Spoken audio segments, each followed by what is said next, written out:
ডাক টেলিযোগাযোগ মন্ত্রণালয়ের সম্মানিত মন্ত্রীর কাছে প্রশ্ন রাখতে চাই যে আমরা জানি আমরা মোবাইল রিচার্জ করলে এই মোবাইল রিচার্জের প্রায় 38 টাকা বা 39 টাকা, 100 টাকার মধ্যে 39 টাকা ট্যাক্স হিসেবে কেটে নেওয়া হয় এবং পরোক্ষ কর সহ এটা 56 থেকে 58 টাকা পর্যন্ত কেটে নেওয়া হয়।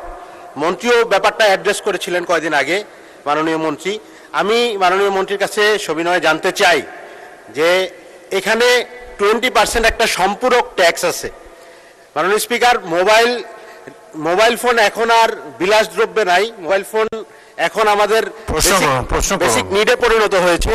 তো আমরা জানি যে সম্পূরক ট্যাক্সগুলো বিলাসদ্রব্য বা সিগারেট ইত্যাদি ব্যাপারে অ্যাড করা হয়। তো মোবাইল ডাটার মধ্যে সম্পূরক ট্যাক্স 20%, এটা কি আসলে পরিবর্তন করা হবে কিনা এই মর্মে আমি মাননীয় ডাক ও টেলিযোগাযোগ মন্ত্রীর কাছে সবিনয়ে জানতে চাই।